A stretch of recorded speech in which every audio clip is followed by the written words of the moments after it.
Tonight's episode of Canoehound's Outdoor Adventure Show is brought to you by Kid Products, stick stoves and reflector ovens proudly made in Canada.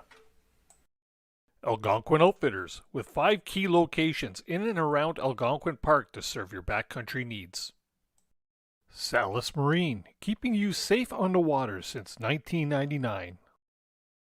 OSTROM Outdoors, custom fit canoe packs and barrel harnesses. And Novacraft Canoes, connecting you with nature in Canadian-made canoes since 1970. Hey, well, happy Tuesday evening, everybody, and welcome back to another episode of Canoehound's Outdoor Adventure Show. My name is Dennis, also known as Canoehound, and if this is your first time tuning in, well, thank you very much for tuning in. Hopefully, we can make a believer out of you and make you hit that subscribe button. You know what? Tonight is also the first official show that I will be doing here that is also going to be running live, well, not live, but available as a podcast on YouTube Music. We're going to test them waters, see how that works out, but our whole library is on there. We'll get to that a little bit later on. But you know what? To all of you that are in the chat tonight, thanks very much for tuning in. We have a great show lined up for you tonight. Before we do get started with tonight's guest and topic, we do, as usual, we just have a few announcements to make as everybody pops into the chat over there. And we'll get on with the guest after I get through these announcements. First off, sorry I missed last week. You know what? I got hit with this chest cold and sinus thing that went on, and my voice is really crackly. Good thing I got this isn't a paid infomercial, but I got Ricola here by my side just in case the tickles get going and stuff like that. But yeah, I wouldn't have been a very good host last week. Me and my guests would have just been sitting there staring at each other because I had absolutely no voice except for a whisper, and I don't have the sexiest whisper. So I thought it would do away with the indignities of making you sit through that. And we just rescheduled. We rescheduled last week's guest for tonight. So we're going to get on with that. If you happen to miss the last show, which would have been 2 weeks ago, it was a very well-received show. We had Kevin Callan and we had Dan Walker on panel. Dan Walker's the lead repair technician for Novacraft Canoes. The topic of the show was actually how to prepare your gear and store your gear for the winter season. You know, it's the best time right now to actually take care of modifying or repairing your gear, making sure it's in tip-top shape before the spring ice out. And, you know, when you go and grab your piece of gear and go, oh, I forgot to fix that stove. Do it now. Now is the time that you want to take care of that stuff. So, yeah, if you happen to miss that show, you can check that out and many other episodes in our past episodes playlist. Just go to Canoehound Adventures, and you know what? By all means, you can check out our playlist there, and you'll find any great shows that you may have missed in the future. If you happen to be new to the channel, you know what? Go through there. We have all kinds of great episodes with some fantastic guests, fantastic topics, and a lot of education to be had. So you know what? Do a little binge listening or binge watching because all them episodes are also available on YouTube Music. So check that out as well. Next week, just to give you a little heads up as to what's going to be happening on next week's show, our topic of discussion will be invasive species awareness, and we're going to be joined by some people from an organization that are going to give us some education as to how we as backcountry paddlers and backcountry campers can do our part to make sure that the invasive species that are becoming a real issue now, you know, with all the southern Ontario lakes going right up to northern lakes, and I'm sure all the way across Canada, US, and stuff like that. But there are things that we can do to safeguard from, you know, cross-contaminating things such as plant life and animal life and stuff like that. So going to be a very interesting show. So make sure you put that on the calendar, tune in next week, and we will take care of some of that.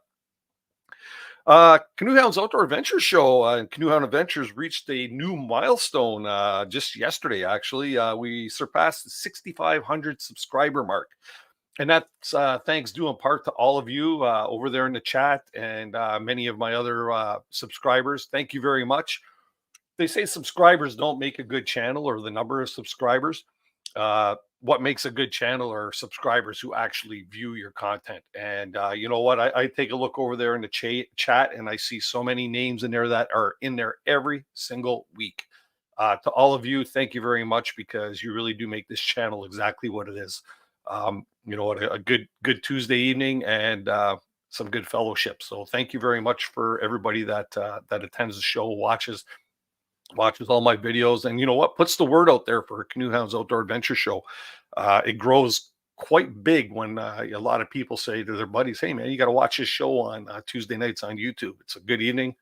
Come on over and watch the show and join us." So thanks very much to any of you that that are subscribers. And you know what? Surprisingly enough, I did checking some of my stats, and only 60% of my viewers are subscribed to the channel. That means there's 40% of you that might be in the chat over there tonight that are not actually subscribers to the channel. You know what? Just hit that subscribe button. Doesn't cost you anything.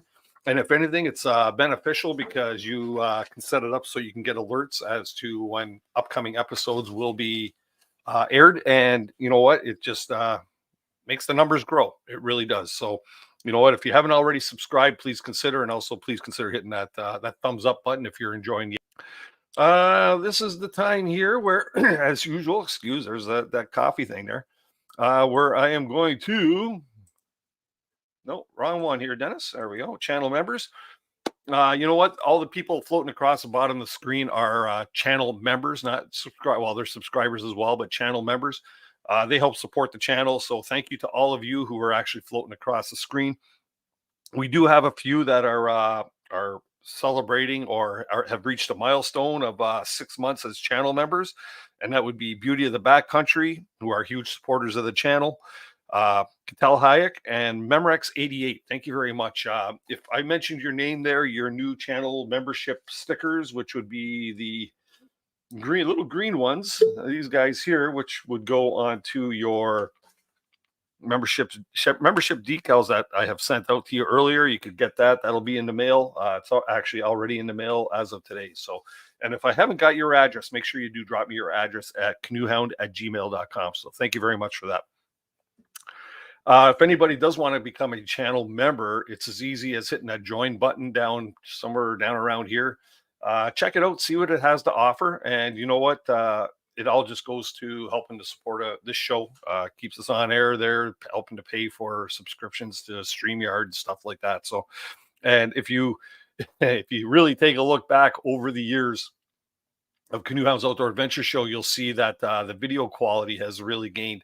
I was watching an episode, one of my early episodes, I think from season 1, when Kevin Callan was a guest on the show, and oh my goodness, it was it looked like I was broadcasting in 320 or something resolution. And this here, with the help of channel members and stuff like that, we've got ourselves a good camera. We have a nice clear picture now, or a lot clearer than it used to be. So that's great. Let's see here. Just a couple more things. Once again, buy me a coffee from our friends over at Beauty of the Backcountry. Thanks very much for the coffee. Let's take a dip. And coffee doesn't go very well with Ricola. Yeah. Yum, yum, yum. Anyways, we do have some birthday announcements to announce, and some of these go back as far as last week, because like I say, last week's show was a bit of a wash. Let's start with Jonathan Ontario from Lost Lake celebrated a birthday. Tunis Richards from Freak of Nature. Alan Drummond from Kingdom Outdoors. Good friend John Babeluk from Backcountry Custom Canoes. Very good friend Helga Hetzer from Kid Products. He's the I in Kid. And of course, my best friend, somebody that I went to high school with, and we were best men at each other's weddings and stuff. My good buddy Claudio Meneguzzi. Happy birthday, Claudio! I know you're probably not watching the show, but I might make you watch this clip after the fact anyway. So, happy birthday to everybody! And if anybody has any birthday wishes that they would like to share, or any special announcements, please do just drop me an email here at canoehound@gmail.com. And I will do my darndest to make that happen for you. So it's a lot of fun to see your name up in lights, or at least to hear your name in lights, and we can make that happen. And then, of course, also, if you have any hot topics or anything you'd like to see on the show, drop me an email right here. This is the key email address, canoehound@gmail.com, for anybody that might be listening as a podcast. So That's awesome. And by the way, with that podcast thing, if anybody hasn't tried it yet, if you get the opportunity, you have to do it through YouTube Music, which is totally free. Just look up Canoe Hound Adventures or Canoe Hounds Outdoor Adventure Show and give it a try. And let me know what your thoughts are. If it worked okay for you, if it if there's anything that's weird about it. It's hard for me to test it because when it's my own podcast. Um, YouTube treats it differently, right? I'd like to know kind of how it goes for somebody that's not me. So if somebody drop me an email, once again, canoehound@gmail.com, just give me some feedback on that. That would be fantastic. Anyways, that's about that for that. We've gotten through all that. Let's get on with tonight's guest and get to learn a little bit more about him. Tonight's guest is well known in the canoe community as an experienced and knowledgeable paddler. With over 57 years of canoeing and camping under his belt, he has had his fair share of canoes and a vast knowledge of canoes and styles and builds. Please welcome to the live stream tonight. We have Dave Johnstone, also known as the Canoe Collector. David, how are you doing tonight? Thanks very much, Dennis. I'm doing well. I'm glad to hear you're doing better. And thanks to everybody in the chat room as well for allowing us to come into your homes and visit tonight. Yeah, well, we do have quite a few regulars in the chat over here from what I'm seeing, and I think it's going to be a great evening as we get to learn a little bit more about you. Because you know what, I'm even interested. I've been aware of you and your I guess we'll say reputation as, for lack of a different term, as the Canoe Collector. Tell us a little bit about yourself, Dave. Who is Dave Johnson? Johnstone, right?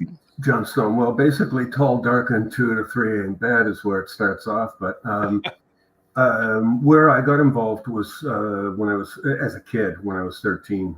My cousin, I had the highest regards for him possible.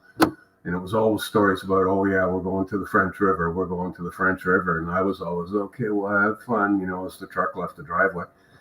But we started off up there with canoes, went to motorboats. That didn't cut the mustard from there. It evolved back to my wife, Karen, and I. She never camped at all. So her initial backcountry foray was into the 5 Mile Rapid area up in the French River.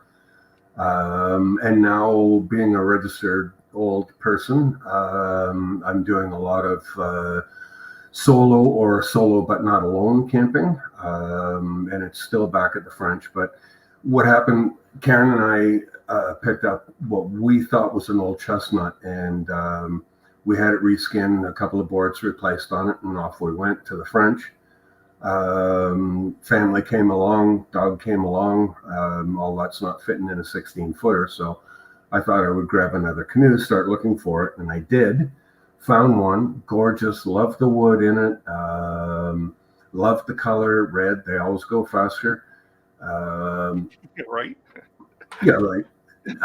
So brought it home, arranged for a trip out on the local river up here, and put it in the river, and in a minute and a half, I'm going, this has to go down the road. So that was the first one coming in. It didn't make the cut, and so it left the house. And when we finally ended up buying the canoe that we have right now, there was in excess of 87 canoes came through the garage, and I would do what work I was able to do. As I mentioned before, I love woodwork, so that was a very solid factor as well. But everyone that I picked up, from Woodstream to Langford and Honey's to original Kevlar from Novacraft, they got paddled because that boat is going to talk to you somehow when you're on the water. You have to trust your ride. You have to know what your ride is. When we were talking the other day, I likened it to a golf course, right? Like, you don't go around the golf course just with a putter or a 9-iron. So each hull design, deck design, keel, no keel, tri-keel, which really goes well with geraniums, I'll add. You get to know them and get a little bit of a feel for them. So that's where we ended up today. Mm-hmm. So did I hear you say you had 87 different canoes during your canoe tenure or 57 years of paddling? Yeah. Wow. Yeah. Now the name, the Canoe Collector, I know you're not really a collector of canoes, although you've had several canoes. Tell us a little bit about where the name or the moniker, the Canoe Collector, comes from. Well, being married gives you the ability, and especially being married twice, should give you the ability to realize what's being said to you. So, and actually, a memory just came up on Facebook yesterday about it, and it was whatever yesterday's date was, the 13th of November, 2015. So it's been 8 years that I've been doing this. My wife Karen said, "Well," I said, I'd really like to write and share, some of my knowledge, some of my experiences, and go through that way with folks.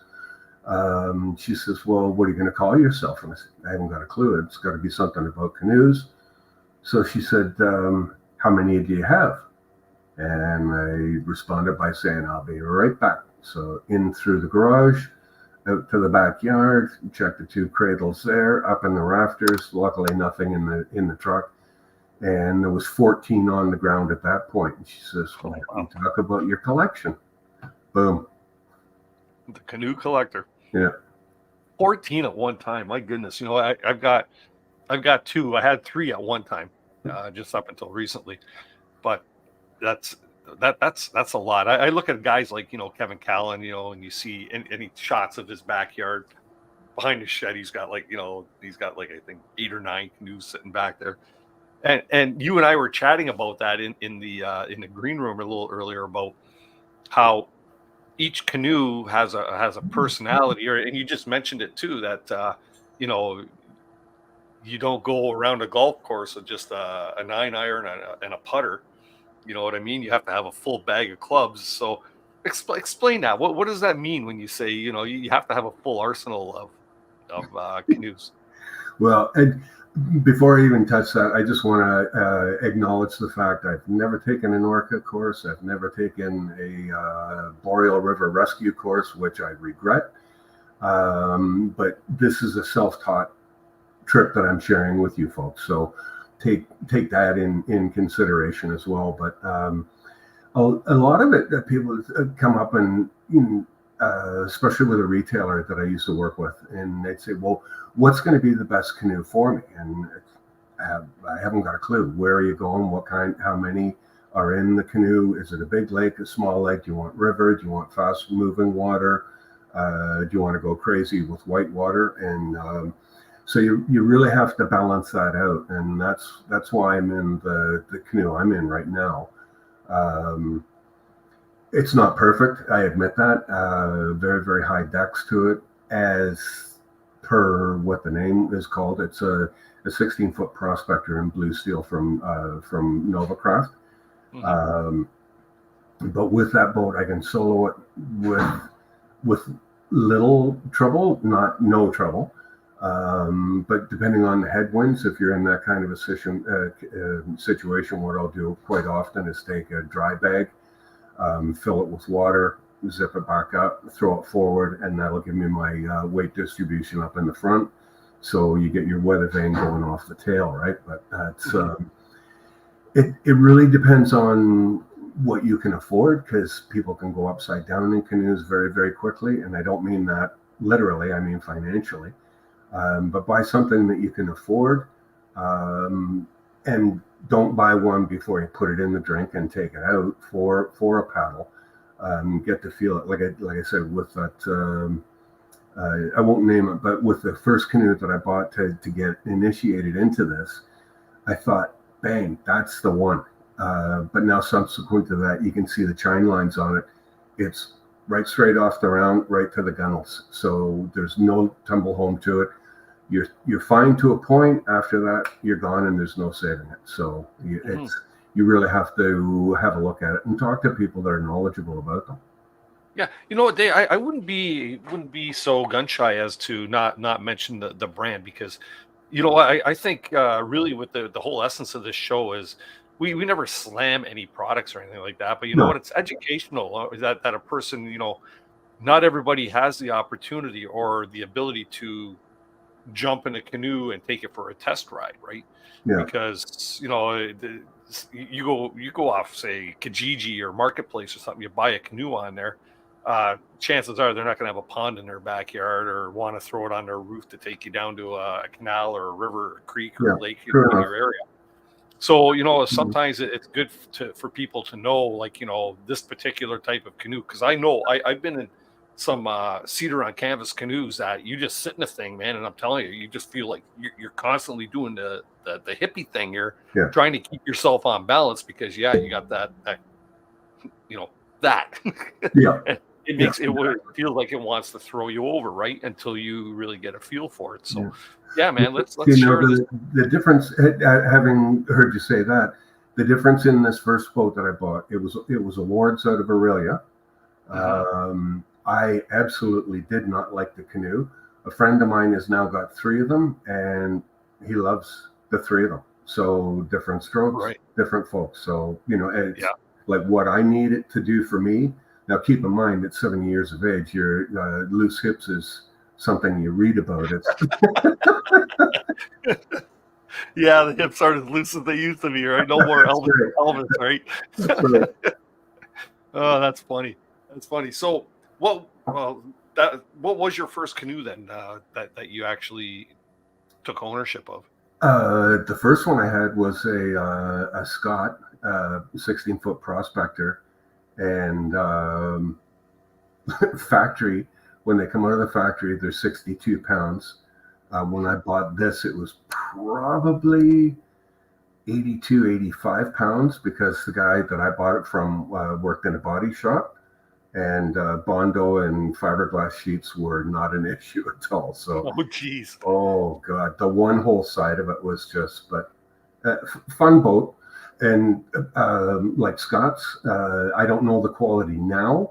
I think they've changed a little bit, but in those days, if you got a Scott Prospector or Wilderness, either in 16 or the Wilderness in a 15, fine boats, heavy, yes, but you knew what you had, and stable. Lots of good initial and secondary stability. So, kind of a silly question, but Scott canoes used to be a really, really popular brand at one time. Are they still producing Scott canoes? They have the Scott label, not the old logo on it, because the old logo was all a diamond tooth just in below the gunnels. Yeah. And then the canoe head was Scott in there, but they were taken over by Abitibi, I believe, out of Quebec. And a lot of the original molds went up there as well. And I believe they're still making them. Sure. Well, you know what? Let's talk about some of your canoes, because you've had several canoes, and tell me some of the ins and outs of some of the canoes that you've owned, like some of your favorites, some that you would probably steer clear of again if you had the opportunity to pick up some.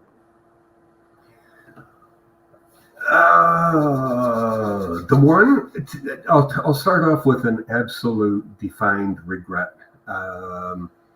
I went to London in a snowstorm in January with the trailer on to pick up an Eskeef Canyon.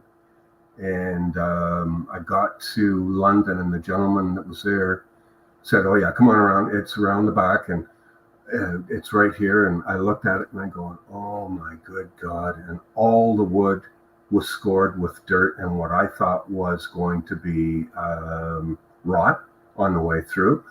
But what they had actually done, they turned the canoe turtle underneath the back veranda, and it was a sand base underneath that. So as the rain dripped through, it hit the sand, bounced it back up on the wood. So I gave spit on a Kleenex and wiped it across the yoke, and it was showroom condition. So, and this is going to be another caution to maybe not to take everything or anything that I have to say in stride anyways. But at 65, I decided I was going to take up whitewater canoeing. So I bought the Canyon. I registered up at Paddlers Co-op, and that one, I'll bounce back to that as well, because that made an impression as well, that trip. But I took it up there. Mike Yee did all the install for the Friday night demonstration up there. But there was a girl in there, and I believe her name was Melissa, ran the front desk with Jack. And when I came into town, the second sign you saw was Palmer Rapids. The first sign was caution, water on the road. And the river was just going, holy jeez, what am I getting into? So I crossed the bridge and looking downstream, and it was just like the water seemed to be coming over the railing of the bridge. And I asked Melissa, I said, what, like the river's up quite a bit. And she goes, yeah, happy paddling here's about 60, 65 meters. And I said, cool, what's the river running at today? And she goes, 292. Oh, wow. Yeah. So that one I wish I never got away, but when it with Royal X, if it's not outfitted with the knee pads in there, it is the slickest, slipperiest surface known to man. And with the rocker that's on the hull of that boat, you can sneeze and just start doing donuts in the river just by itself. You really have to know. That's one you pay attention to for sure. Right. Now, what about canoes that you've had in your possession that you wish you may not have gotten rid of? Regrets there? Yeah. Again, a Scott Prospector came in, wood gunnels, wood guts, wood seats, all the way through. Pristine, not a mark on it. And I'd like to have that one back, but c'est la vie. Yep. Oh, geez, that's cool. So now I've met you several times at a bunch of different outdoor shows, Toronto Outdoor Adventure Show, and and most recently here in Barrie, Ontario. We were 3 weeks ago? Yep. About 3 weeks ago. We were at the Barrie show. Yep. And you had yourself set up there in your display. You had what was it? Your Blue Steel Prospector by Novacraft. Tell us a little bit about that canoe, and then we'll talk about the other gem that you had there as well. That Blue Steel, like I said, I paddled a bunch before I made the decision to pull the trigger on that. And Karen and I were sitting here the one night, and I said, you know what, babe, I'm going utility. I said, I want to get it done no keel, skid plates, and aluminum rails on it. And she just gave me one of those. And I thought, okay, I made a goof in there somewhere. So later that night, we were having a glass of wine, and she said, remember the time at the French River, the first trip up there? And I said, yeah, I do. And she said, remember when we were paddling at night and you said there's just absolutely nothing more beautiful than the sound of the thunk of a canoe paddle shaft on a wood gunnel? And I said, no problem, we'll spend the extra money. So we got it outfit, and I backed the truck and trailer and canoe into the driveway in front of the house, and she came out with a glass of wine. It was late afternoon. Put a folding chair out behind the trailer and just sat there and looked at it in the sunlight. She goes, "Yeah, I like that." Mm-hmm. It was fun. You say that, I think I've done that with every single new canoe I've ever had. Right from my Royalites to an old Kevlar, or not old. It was a new Kevlar canoe, but it was like built by somebody, and I had to trim it myself. Yeah. Back to when I've got my my Swift Prospector with the really nice blue sapphire color, and now most recently with my new Bob Special that I got from Novacraft, with that clear finish. You just get it and you bring it home and you put it in the garage, or it's in just sitting out there. And all you want to do is you just want to sit there with the biggest smile on your face, and you want to gaze at it, and you fall in love with it. It's like laying eyes on your firstborn. Yeah, it's crazy. Yeah. The difference in sound traveling on the water. Yeah.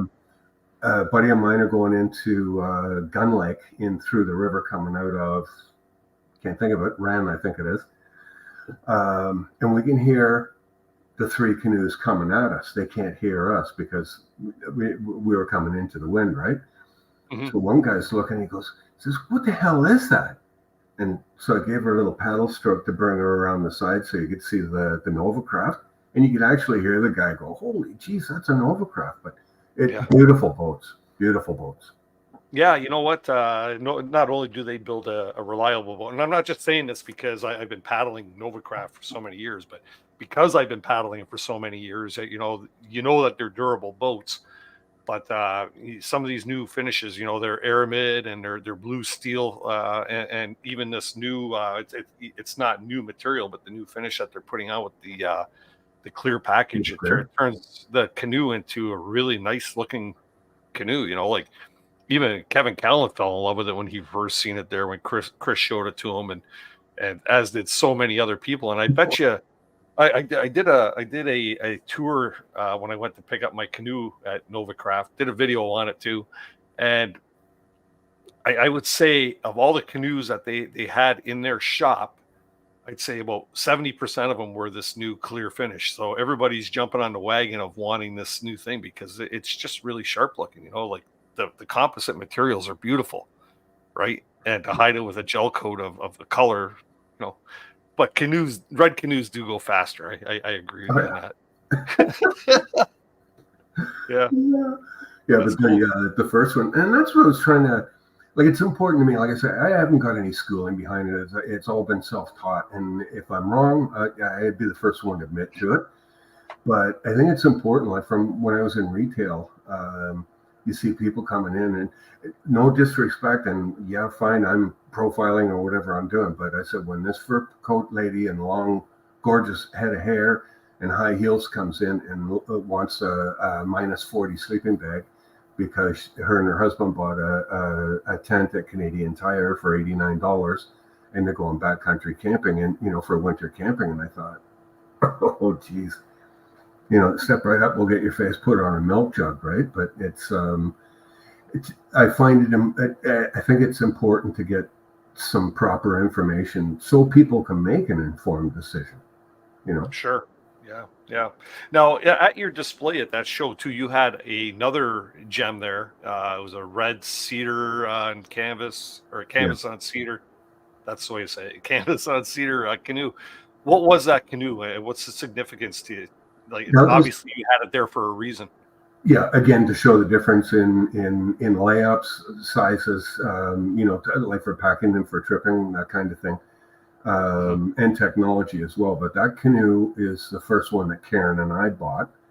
And we bought it in Barrie, and the guy said, oh, yeah, it's a prospector. And I'm going, that's not a prospector, dude. You got all the wrong measurements for it. It didn't have the depth. It didn't have the deck heights. It was just wrong. But when I looked at it, the thing with Chestnut, when they originated, their ribs, and this will probably take a minute to explain, their ribs were wider in the center where your keel would be.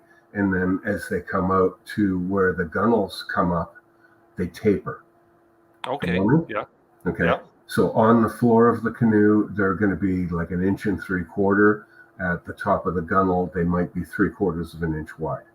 Okay, that was a characteristic of Chestnut, but unfortunately, their boats were so beautiful that a lot of people in Muskoka, in Algonquin, in Quebec, in Chelsea, wherever, thought, hey, we're going to do this. So you cannot always define a boat as a Chestnut just on that feature. So I've reached out to Rebecca and Dan at Muskoka Canoe Works, and I'm also going to get in touch with Jamie down in Chelsea for Headwaters, because in Muskoka they are very familiar. They do exquisite work.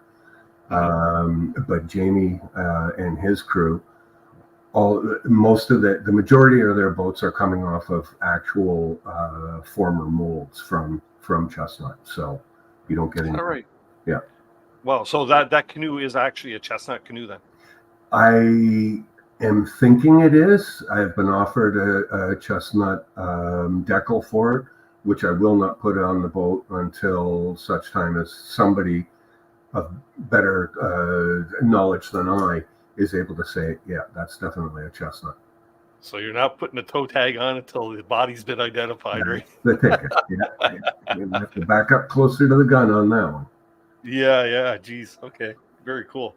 That's cool. So you know what you do through your experience over the years of having paddled for so long, you kind of know your canoes. You know what to look for and what characteristics might do what to a canoe. You know what I mean? Like, you know, that rounded bottom shape is going to give you a tippy canoe. If most of the people I'm sure that are in the chat tonight are probably uh, you know, have canoes or have had canoes, but for somebody that might be looking for a new canoe type of thing, and I'll back up just a bit here to tell my bit of a story on this. My most recent canoe, I've for years and years and years been paddling prospector canoes. Uh, Both my Novacrafts are prospectors, and my Swift canoe that I recently sold was actually a prospector as well.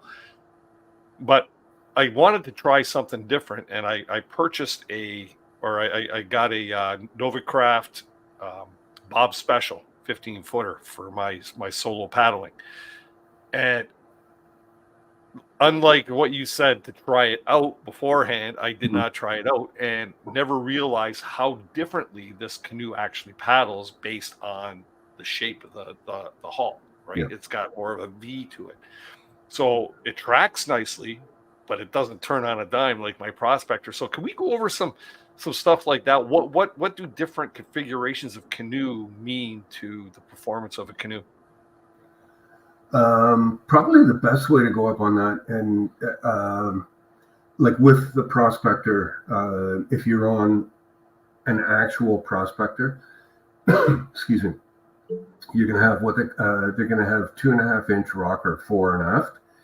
So basically, what that does, it's going to be a banana. So you can rocker the canoe like this. Exactly. Thank you. Can you tell Yeah. I'm new at this? Whereas with a keel, sorry.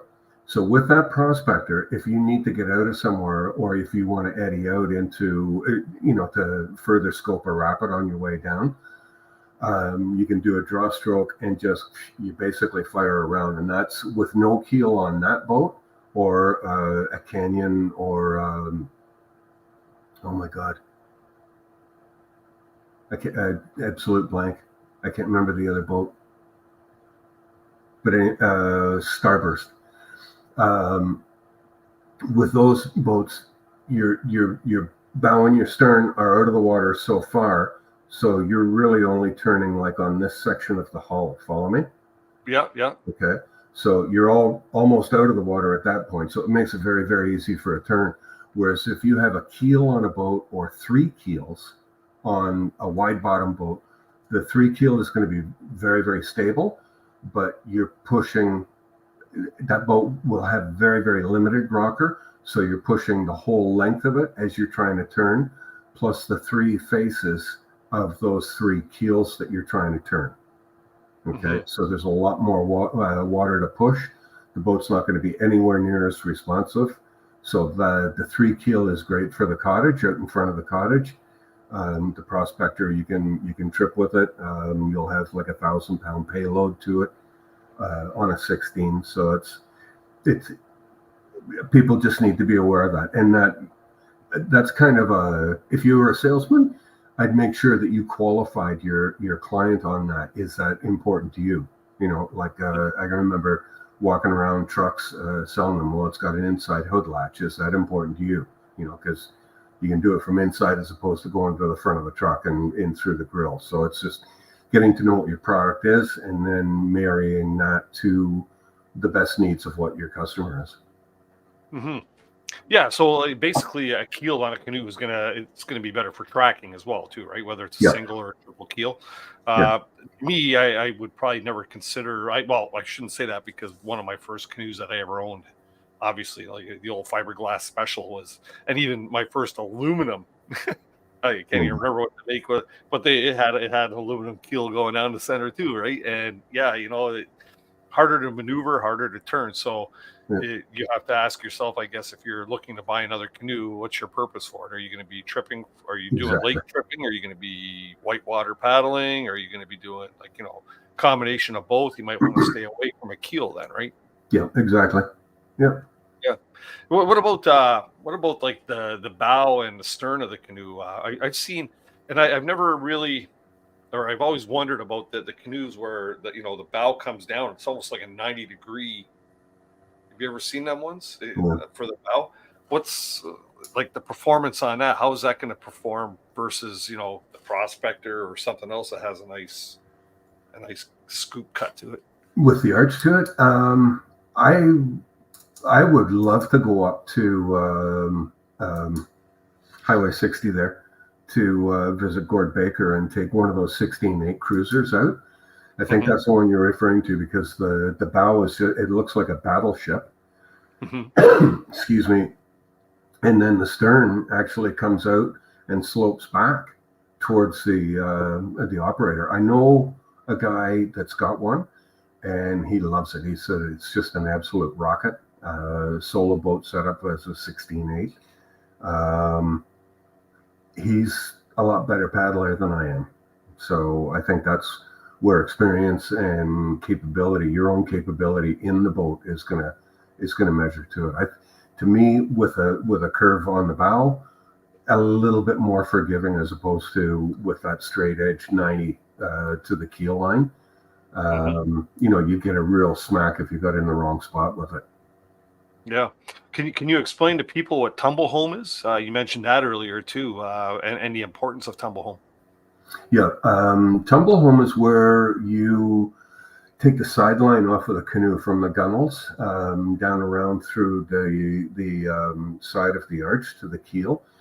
And Swift has done this too. What it does, it's a real big benefit to short paddlers like my wife, because with especially on their Keewaydins, they've got a very, very pronounced, and some of the Winonas are the same way too, a very pronounced waist. So while you may have an outer width of 35 inches, you're going to have an inside width of, say, 32, 31 inches. So what that allows you to do, it gets your paddle and your arms over the side of the boat, so you're getting more water as opposed to hitting into the canoe body itself. Yeah. When I had my Swift Prospector, the 14 pack boat, it actually started. I should go fuller screen on this, so it started here, and it actually bulged out before it come down to the side of the canoe, right? And it actually give you more of a comfortable feeling inside the canoe too, like, because you're really closed in. Not something, but that's sitting on the floor of the canoe too, because it was one of the packs, right, that had the seat on the bottom. Yeah. And then in hindsight, and there again, in hindsight, had I repurchased another Swift Prospector, and this goes to really knowing about what you want for a canoe and how you're going to paddle it. I got all caught up. Like, you're familiar with a lot of YouTubers and stuff, right? And you see the Joe Robinettes and stuff, and they're all using these packed boats and stuff. And I kind of got caught up in that. I go, that'd be a great way to solo trip, right? Until I bought one. And this is not a slam against Swift canoes, because they make fantastic canoes, and I really enjoyed mine. But I'll tell you a few of the ups and downs of that canoe that I experienced myself. One was my own mistake in buying one that had the kayak seat rather than their 2-up system. Yeah. The 2-up system allows you to, be able to either paddle double blade with a kayak paddle, or using a single blade by putting it up to that second level. And I really, really, really, and I'm telling you 100% wish that I had gone with the 2-up system, because I didn't want to give up my single blading ability in that particular canoe, right? Mind you, I did purchase myself a really nice Badger Labonga, or whatever it was called. Their paddle. It was a shorter paddle, so it was great for that. But it's still not the same feel. So there was a big mistake I made in buying well over $4,000 canoe. That I bought a canoe that wasn't exactly suited for what I had wanted. Right. So that it becomes very important to know exactly what you want when you're buying a canoe, if you're buying brand new, especially. Right. And see, another thing there too is those two different seating options have a major effect on your center of gravity on that boat, which is going to reflect in the stability and how you're able to pack it. Mm-hmm. Yeah. You know what my workaround was for that there, in all honesty? No. And it got me up is I would take the seat and I would lay the seat back down, which those seats were super comfortable. It's like sitting in a Cadillac. You had all that back support, lumbar support. I took the back of the seat, I laid the seat down, and I sat on that. So in essence, I was sitting on a telephone book in my canoe. That's all right. I'm used to that feeling tonight. yeah. Well, you're doing it tonight, right there. Me too. I got a cushion under my butt. So but you know what? It was something that a fix that I did to make the difference when I was actually going to use a single blade paddle. So you find ways, but you know what? In hindsight, when I ordered that canoe brand new, I should have actually had it configured with the 2-up seat.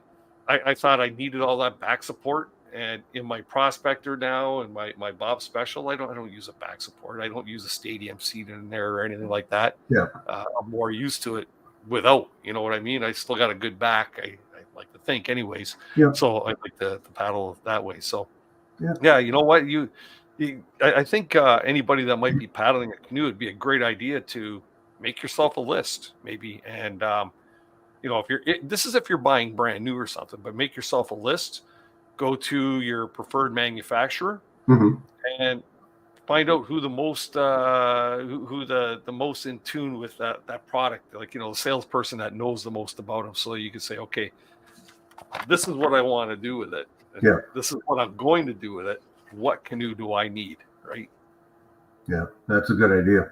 Good idea. Yeah. Kind of makes sense, right? I guess. For sure. Yeah, because yeah, you want, at the price of new canoes nowadays, you definitely want to make sure you make the right decision. Boy, you want to see the price of used canoes today. Oh yeah, well, yeah, that's the post-COVID era, right? Oh boy, yeah. I'm gonna pop a question up that I see here in the chat because it kind of relates to what we're talking about. Untamed Ontario is asking, what are the most dangerous kind of canoes? Is there any that you would consider kind of a real danger? I don't know that you're going to have a dangerous canoe. I think you're going to be more inclined to have the dangerous paddler, to be honest. Yeah. Either paddling over your skills or, not taking the necessary precautions depending on where you are. But I'm not sure I understand either where the dangerous comes from. If you're talking about stable, I'd make sure there was some capability to lower a seat even, which, like I mentioned earlier about a center of gravity, that changes everything on a canoe. So, I don't know. Yeah, hence the reason why you would kneel when you're going through rapids and stuff like that. Yeah. If you're sitting way up here, you hit that rock, you're going to dump, right? If you're on your knees. Well, and the good thing with the Prospector that I like, it's a symmetrical hull. So from the center to the nose, center to the tail, you're equidistant. Okay, so I can turn that around. Volcanoes. Okay. We hook, line, and sinker. You took us on that one there. or as my good friend Ingle would say, clothesline, hook, and sinker. Right. But what I'll do is I'll turn mine around, and if it's really getting sketchy, I'll try and get with my legs or knees just in below the yoke. That way I can sit the ass of my pants kind of on my thwart and get over to one side. Like I said, I don't have the hips for whitewater anymore. I'll still do probably up to a class 3 with it because. But that I find with that way, I love the stability of that boat and getting myself positioned in that. Plus, what I'll do is I'll use my day pack as the seat and just set it in between my legs, and then off you go. Yeah, I can kind of touch on a dangerous type of canoe, and I think that would be using a canoe that's not suited for the type of paddling that you're doing. Could put you in a dangerous situation. we'll talk about like materials and stuff like that. And this is a good way for me to explain to you what I thought about the one canoe that I just sold, and one of the reasons why I sold it is having confidence in your equipment. You know what I mean? If you're going whitewater paddling in a canoe that's not suited for whitewater paddling, like, it's a really thin composite material and stuff, as much as they say, Kevlar could be bulletproof and whatever, what have you, doesn't mean that they're going to be bulletproof. You know what I mean? Um, my Prospector pack canoe, absolutely loved the way it paddled, like, with the double tandem blade. Absolutely loved the look of it. It was a beautiful canoe. It was one of them ones that when I brought it home and I did that in the garage, showed it off to all my buddies and stuff like that. Aren't we clowns at times when it comes to that? Yeah. Really. But there was one thing that was seriously lacking with that canoe, and it didn't have anything to do with the canoe itself. It had to do with this guy right here, just not having enough confidence in the canoe itself, and not putting my confidence in the composite materials. So when you could touch a canoe like this, and you're going to get that with any canoe that's like 30 pounds, 35 pounds, that they're made thin, right? And they're made to be light. And that was the draw, one of the draws of that particular canoe, that, if I touch it and the sides pushed in, right? But when I went and sat my behind down in it one time, and the Kevlar seat base, the gel coat cracked on it. Well, okay, I'm a 225 to 230 pound guy, so yeah, but when you're sitting in a canoe and you get stuck on them weeds and you're doing a little scoot and you hear it go underneath you, that it doesn't build confidence with the canoe. So any canoe that you have to have, that you purchase, you want to purchase a canoe, and even if it's something that's heavier, like a plastic composite. I don't even know the materials, but not the Royalite or Royal X type of material, but the next up, like an ABS plastic or something. An SP3 or Rotomold. Yeah. You can have more confidence in that stuff, because that stuff is designed to kind of bang off of. They're not designed for portaging; they're designed for pounding off of stuff, right? So I never built that confidence with the particular canoe that I don't own it anymore. Still love to have it as part of my collection, but I only have so much space. I haven't got room for 40 canoes or whatever. But send it up. Let's have a room in the rafters. Yeah, well, I don't have rafters in my garage. I wish I did now, but yeah, it's just one of those things where you have to be totally confident in your equipment, and that goes not just for canoes. That goes for any of your equipment. Whether it's your tent.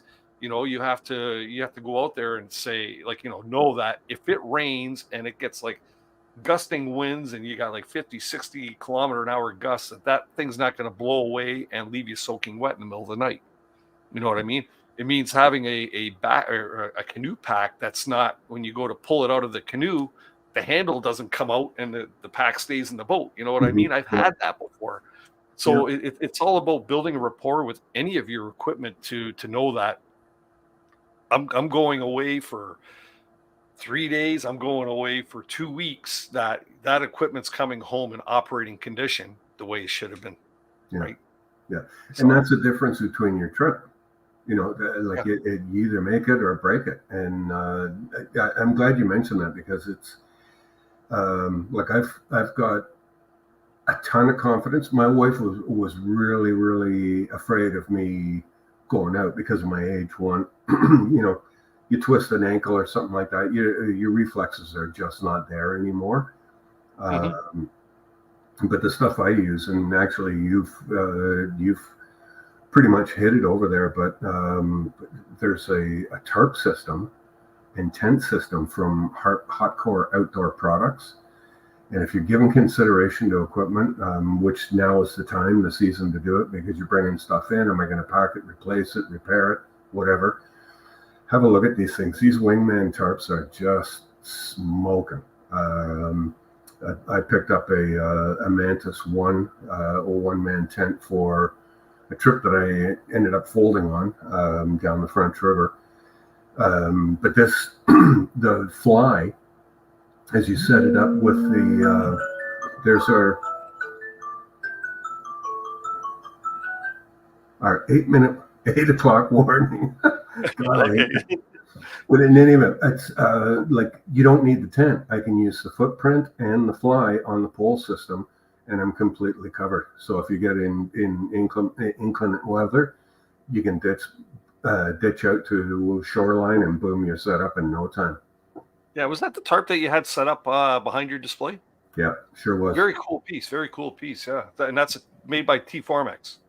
No, it's Hot Core Outdoor Products. Yeah. Yeah. Sorry, I just seen out of the pave. I said right in the corner of my eye. I seen that in the chat, and it's like, yeah, okay. Yeah. But okay, Hot Core, yeah, because that looked like a really cool unit for sure. Yeah. You know, I'll tell you, I'll share a little story with you. I may have shared it with my viewers in the past, like a long time ago, but we back, this is probably going back. I've had my OSTROM pack now for 20 plus years, and it's still rocking. But anyways, before I made that investment in a good piece of equipment, there was me, my best friend Claudio, who's celebrating his birthday, and my father. We all went to the local outdoor store, and we're looking for canoe pack. We wanted a canoe pack instead of the old hiking packs, right? And they happen to have these packs, and I'm not afraid to say the name because I don't even know if they're in existence, but they were called Whitewater was the name of the company. So we all bought these like 100-liter canoe packs, sort of, they kind of resembled a bit of a Duluth type of pack with the big flap over the top and stuff. First trip. After the first trip, all three of them went back to the store. Buckles that broke, straps that like the handles that go to cinch the straps come off.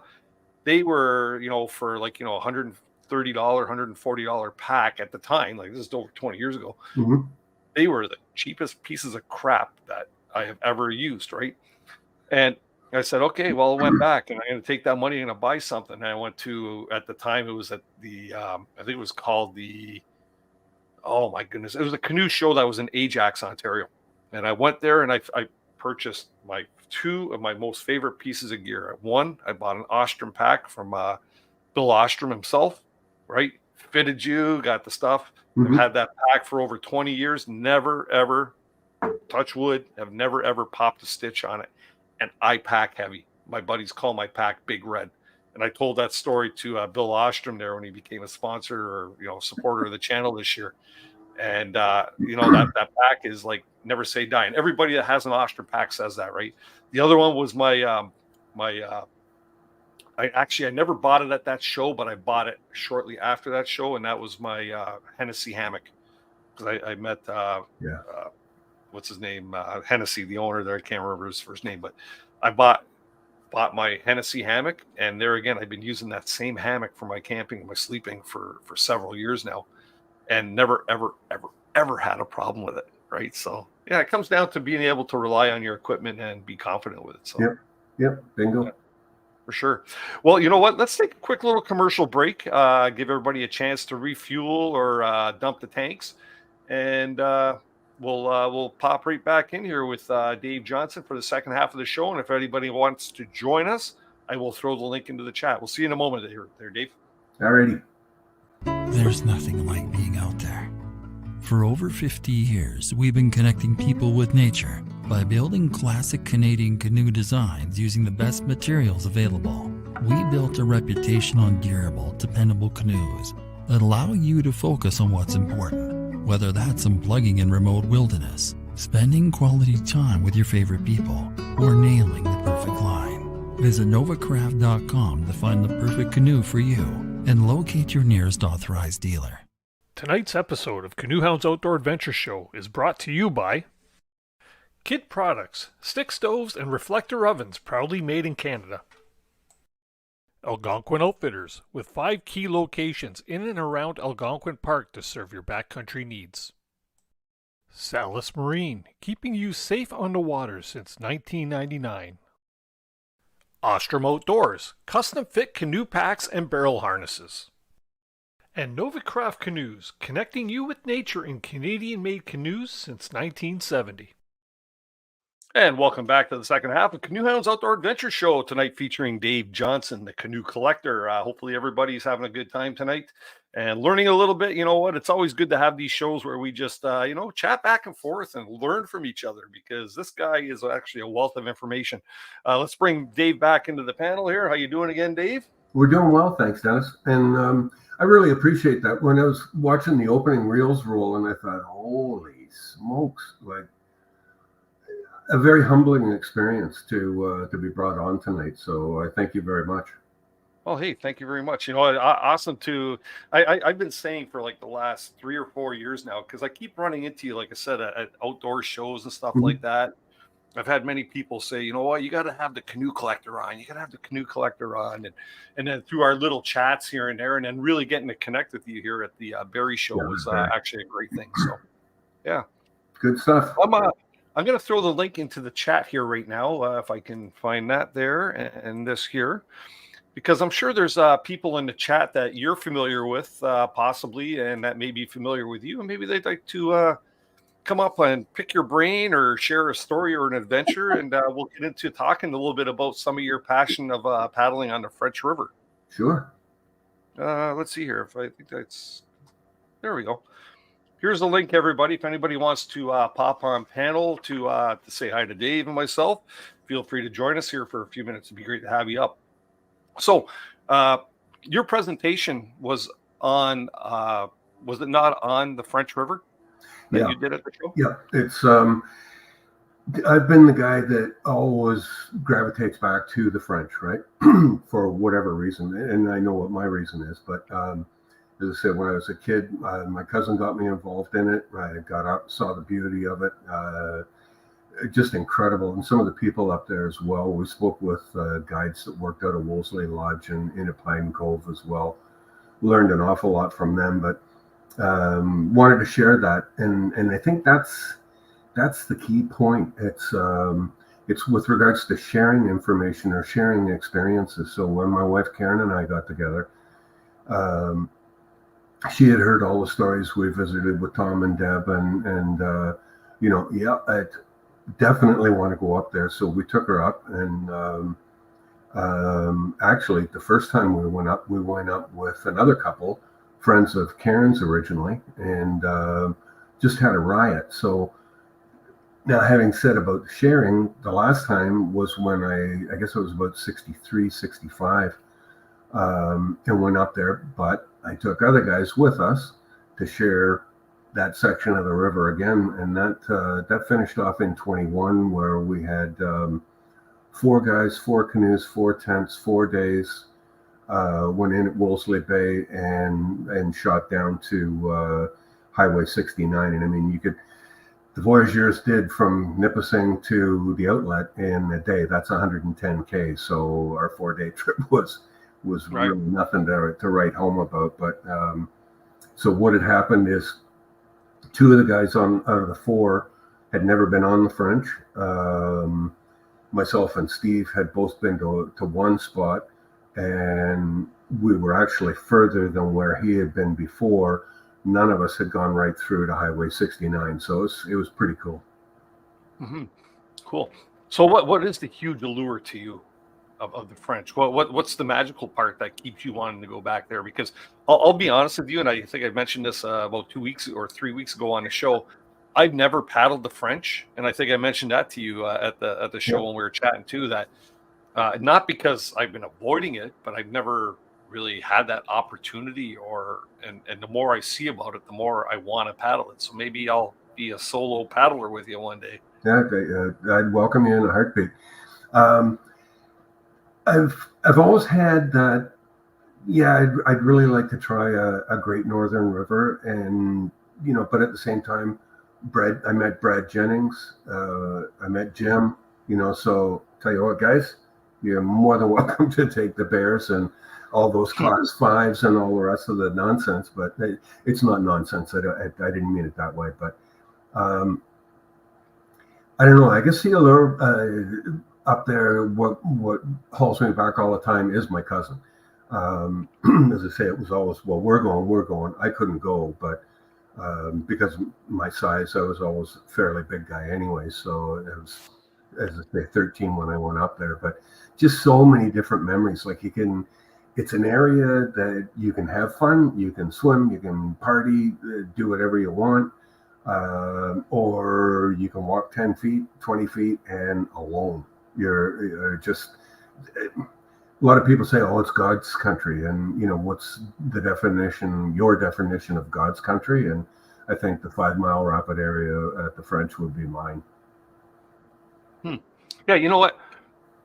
I always hate asking this question, right? And I won't ask this question, which is always, what's your favorite trip been, right? And we talked about that in the green room. Kevin Callan always says, well, it's the trip that I'm on type of deal, right? Yeah. But you've obviously paddled the French, so obviously the French River has a piece of your heart. What are some memorable things that you can tell us or share with us that you've experienced on the French? And then maybe the counterpart to that, what are some things that scared the bejesus out of you on the French River? Because if you paddled it enough, you probably had a bit of both, right? Well, I'm going to answer that one in kind of a little bit of a roundabout way. I wanted to say thanks to the people that support me. I've had a lot of really strong comments from people that I hold in very high regard. One of them is Gary and Margie Johnstone down in Windsor, and I guess that's going to be one of the trips. It'll never be forgotten. It wasn't forgotten today. Karen's 5 months pregnant, got clearance with twins to go into the French. Yeah, I know. Well, I never told you I was very, very smart anywhere along the line, right? So we get to the very first set of rapids, and I said, whatever you do at the Little Pine, this is loon poop landing. Don't step on anything that's wet. Don't step on anything that's dry with wet feet. You'll be gone. So we try and get sorted out. I'm trying to pick and choose a way to get in because Karen was doing her impersonation of the Goodyear blimp at that time. And all I hear is Margie going, Dave, don't do it. Sure enough, up I scramble after I got Karen sat down, up I scramble over the rock, and here's Gary, and his leg, I can't do this, his leg was like this from just above the ankle. Oh. It was almost compound, like he was, it was, the bone was almost through the skin, and I'm going, oh my God. So Karen and I jump in that cedar strip that was at the show, fire across the Crane Lock Haven, and can you help us? Our buddy fell, and he's broken his leg badly. I can't touch him. I said, I didn't ask you to touch him. I said, can you phone, OPP or Medevac or whatever? So we finally got him out. Funny part on that, as we're lifting him on the gurney, we had a big breakfast that morning on the way up. And when we went to lift him on the gurney, I said, holy Christ, man, how many pancakes did you have for breakfast? So you got to pick and choose, right? There's good and bad. We get to almost every single trip I can pull a nugget. And I hope somebody else pulls that out of it too. But we get up to the dock, and we're sitting there, and it's midnight, and we're going, well, it's too late to get Charlie out of bed now to get a room, and we don't want to set up in the sand and then, bugger off back down the river again first thing in the morning. So, and like I say, don't try this at home, kids, because we are trained adults. So at 12 o'clock, we took off in the moonlight because it was massive. It was just, you could see everywhere. Get down below the Big Pine, that's our second portage, and we've got just a little bit of mist starting on the water out in front of us. We get out past the three rocks, and now it's solid. So Karen says, hang on, you brace. I'm going to just try and stand up in the canoe and see where it is. Well, she never even got her knees straight and starts laughing, and she goes, oh my God. She said, just keep paddling. It was like just absolute ground mist. So as she stood up or went to stand up, she's out over top of it, right? So you got to have some fun with it. It's like having your head in the clouds, right? Yeah, no kidding. No, it wouldn't be the first time here. That's funny. Wow. Yeah. Have I've heard of a lot of people on the French experiencing problems with wildlife and bears and stuff like that. Have you ever had any encounters like that? Um, Especially of late, right? Because so many people are using the French now. yeah, it's almost to the point. Well, that's a strong comment for me to follow through with, but the only encounter I've ever had up there was a wolf, and that was it. Bears, I don't think I've seen them. I think if you're going to find them, you'll find them. Like I class the French into 3 areas. So you're from Nipissing down to the Dokies, then you get over the Chaudière, from there down into 5 Mile Rapids. So that's going to be one section. 5 Mile Rapids down to Crooked Rapids is going to be your second, and then from Crooked down, I guess you could call it 4, down to 69. And then 4 would be going out through Hartley Bay. But I've never had an encounter. I know Sean James was down. Now he was closer to, and I stand to be corrected on this, he was closer to 69 when they camped. He had a guy for a food special, and they came across a bear. But no, I wouldn't hesitate. Cool. It's funny you mentioned like Sean James a little earlier. You mentioned Brad Jennings and Jim Baird. There's been this massive swing in social media over the last bunch of years, especially here on this platform right here, YouTube, Instagram. Of outdoorsy type of people like ourselves, sharing their adventures and stuff. Like, where do you fit into that yourself? Well, yeah, okay. I'll put this kindly. You're slightly younger than I am to the senior, right? But if that makes sense, probably not, right? That's me being kind. You're a little older than I am. Yes. And I'll honestly say I struggle sometimes with the social media thing. It's it may look like I know what I'm doing here on YouTube and stuff, but when it comes to like Instagram, yeah, I could do a post, but like doing some of the stuff that these Instagrammers and guys on Facebook and YouTube and maybe Twitch or X or whatever that one is. Yeah. I only use Twitter. That one was gone. Just bye. Don't need that. But where do you fit in with that? Like, yeah, obviously you're familiar with the Bairds and the Jennings and so you obviously follow YouTubers for a lot of this. Or how do you feel about that stuff? Yeah. I've seen a massive change in it. As I said, I came in to fruition late in 2015. I have to qualify this as well. A lot of what I see, I don't like the way it's coming across. I think you need to be honest. You need to be informative. Actually, there you go.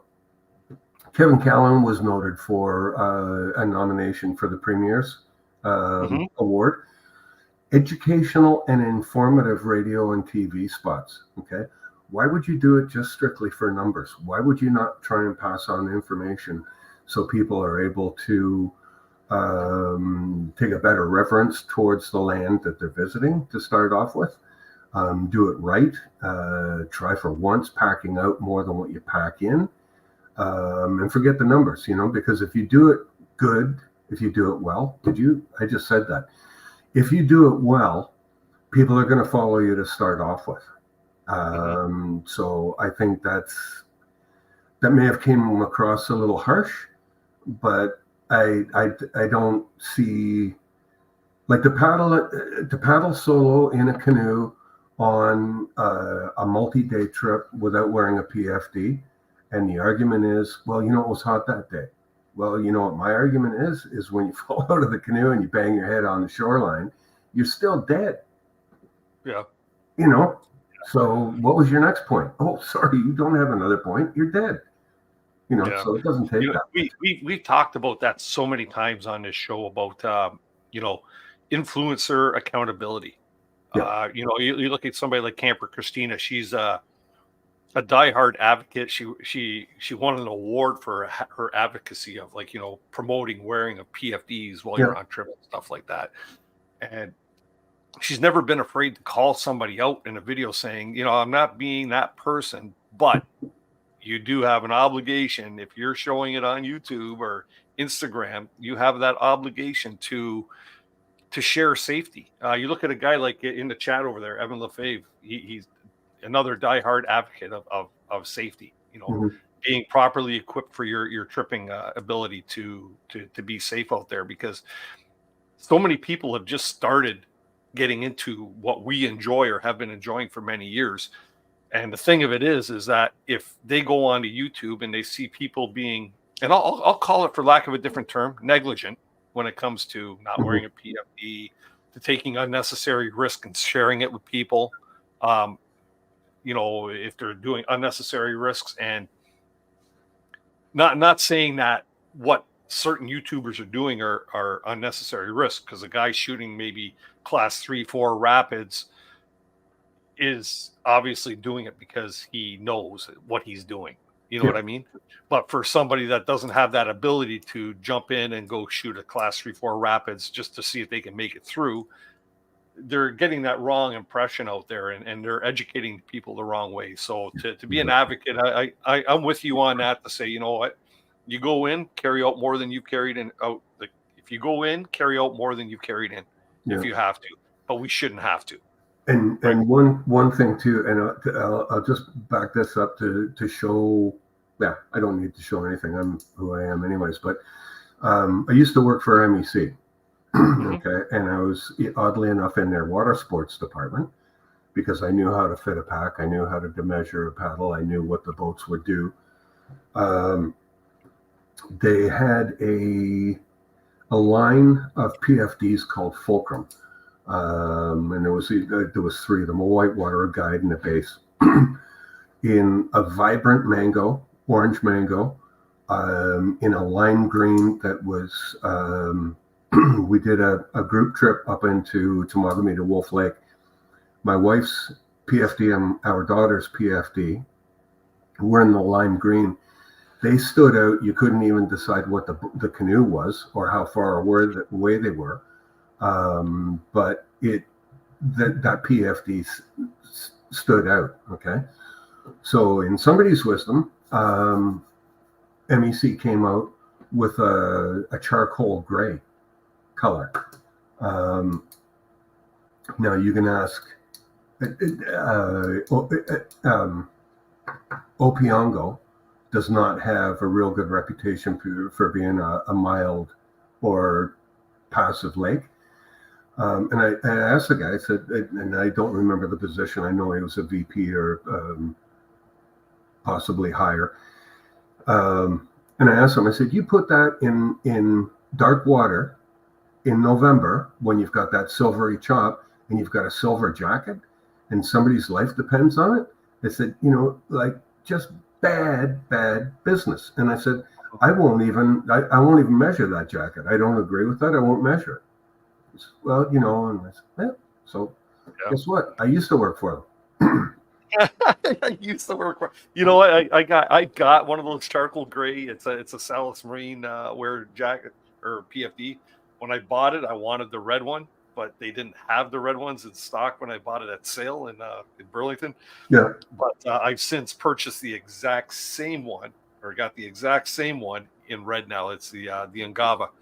Absolutely love it. You know what? And as one of my viewers put it when he was on the show one time, PFD is part of the uniform for us. You know what I mean? We're out there paddling. It's like wearing, the Fial Raven pants or the water slippers or whatever it might be. Consider that part of the uniform. I don't feel comfortable in a canoe now without it. It's sometimes I will unzip it a bit, because it's hot, right? But I used to be that guy. I used to be that guy that didn't wear my life jacket because it made a better seat cushion. Yeah. So I thought. And then one day I had kids and grandkids started coming into the picture, and I started realizing, I want to come home more than I thought I did. You know what I mean? It's about coming home to your family. So we have somebody in the basement here and I'll be with you in just a moment here. But I got one question here that was up above. Let's see here. I got it starred, and maybe you could answer this, Dave. I see people in the chat have been trying to answer it, but Beauty of the Backcountry Jay's asking, what was the French River called by the Anabashi prior to the arrival of the French? Any idea? It was probably called the Holy Smokes Hang Into Your Pants at this point because we're really going to start to rock. I don't have that. The French is that territory was with the Anishinaabe, also with the Anishinaabeg, and then in around the 1800s, and I stand to be corrected on that, it was primarily handled by the Dokis, and that was the trade area in there. But there is, I should have had that because I can't remember the name. It was I believe it was called the Beaver people, if I'm not mistaken, and that's prior to the Anishinaabe. Yeah. Here's the guy that said uniform. But you know what? If you're not sure, maybe this guy that I'm about to bring up on panel might know who or what it was called beforehand. Good old Kevin. How you doing, Kevin? Hey! How you doing, Dave? Doing well, thanks. How are you? I'm good. I'm good. Yeah, that's fantastic. You know what? I don't know, and maybe we should find out because that would be proper. Yeah. Can I leave the screen for a moment? It's in Tony Harting's book, The River of the Stick Wavers. Yeah. Also, Stick Waters book too. Shoot, oh, well, we don't have time. Actually, you know what? Dave? There'd be a perfect Instagram post for you, Dave. Oh, there you go. I think it would be just for the First Nations people to say, yeah, these silly white men don't know what the hell they're talking about. Right? There's another load we will never see again. We'll call it that river. Yeah. Oh man, the French River is amazing. I got two questions for you. Two I really wanted to ask you. Actually, I was kind of halfway through the night. I was working tonight, so I was like, oh, I got to get on and ask Dave these questions.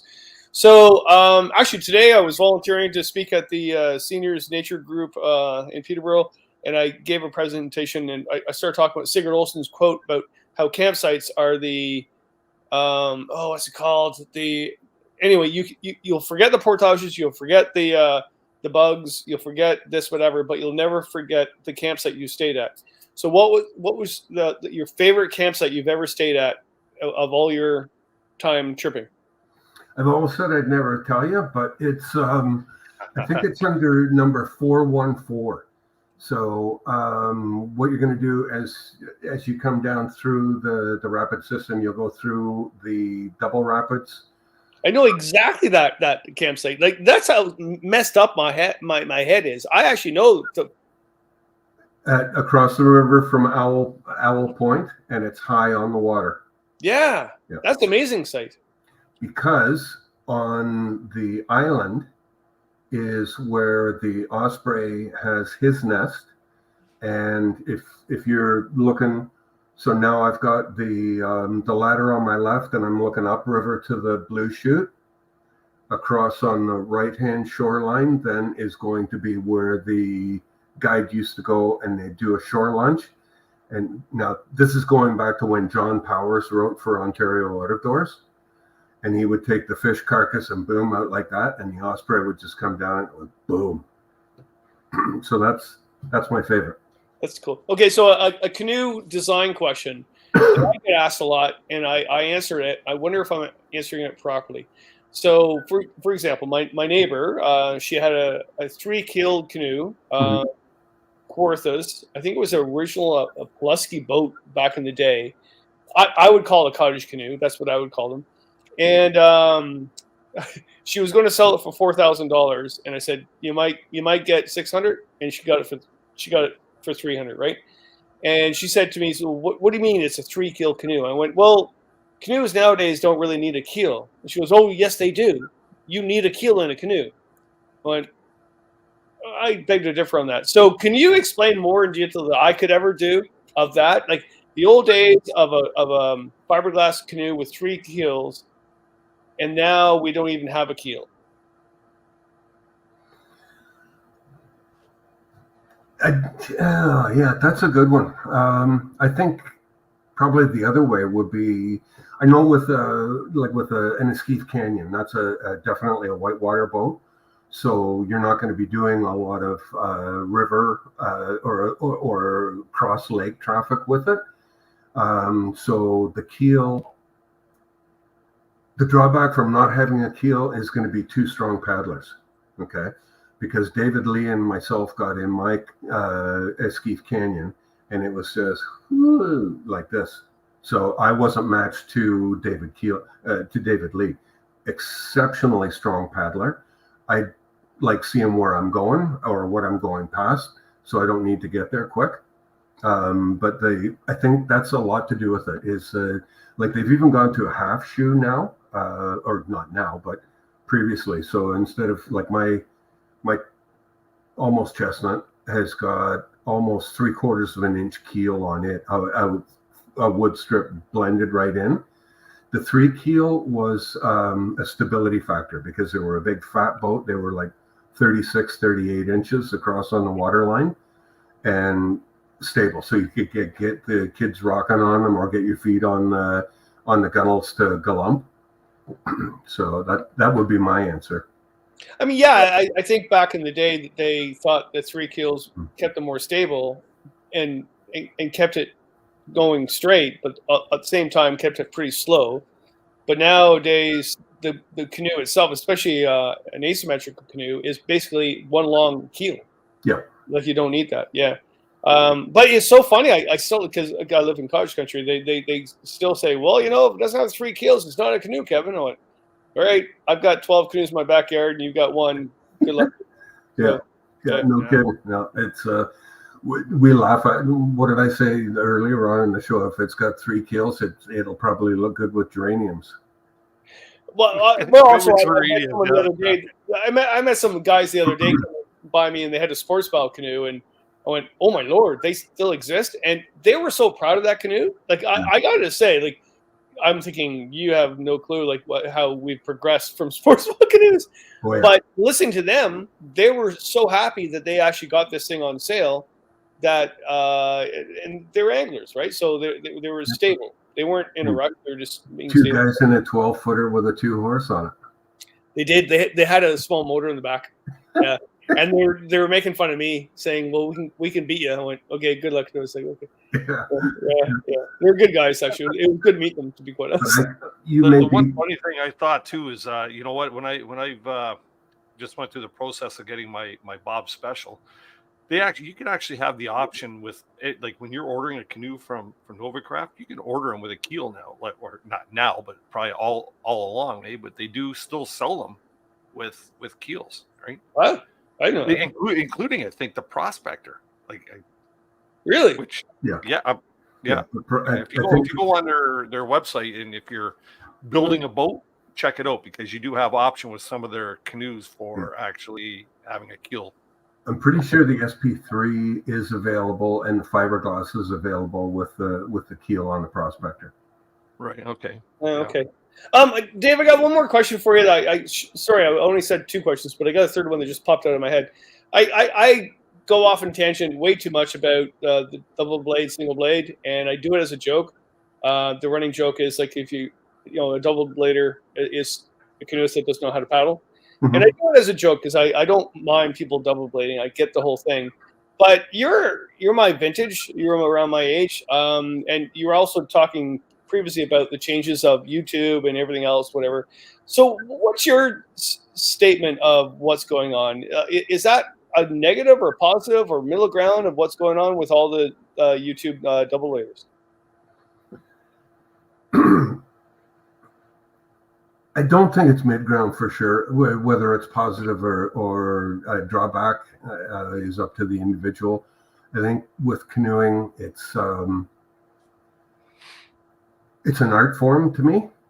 One of the guys that I tripped with 2 years ago, he said, he said the guy's got a good sense of humor, but apart from that, he said, I've never seen anybody paddle a canoe more gracefully. And I thought, I don't think I've ever had as nice a compliment as that. But it's a skill. It's like anything. If you're gonna be a wallpaperer, then make sure your joints are 90 degrees. You got to be absolutely square on everything. It's got to be finished. Why would you not do that in a canoe? I take my double paddle with me for occasions. If I've used it 15 minutes in the 3 years that I've had it, that's it. But I'll work over canoe paddles for sure. Change them. Well, what about it's funny. I wrote a piece half a year ago that I was shocked about. I thought it was law that you were supposed to have another paddle in the canoe, another paddle. Yeah, in the canoe. I remember that. I thought it was law. I really did think it was law, and I got called on it, and I found out I was wrong. That there was no law saying you had to have a separate paddle in the canoe. Yeah. Do you have a separate paddle in your canoe, or do you just paddle with one? I don't go out without a second. Okay. Well, some of the comments I got was that, well, why would I need a second paddle, or I can carve one out of the woods if I needed one, or are you I guess I'm getting at something here. Is like, I'm thinking, well, are we losing skill set right now, or logic? Because that, to me, I thought it was law, but to me, it's just logic. I mean, it's like, well, the reason why I don't go through a red light is because I might hit someone and cause an accident. Well, you don't need to, Kevin. It's law. Well, now I find out it's not law, but you still need to stop at the red light. I'm going to go back to the French River for the answer on that. When the water level is high enough, so you're going to be probably 85 to 115 CMS up there, or cubic meters a second.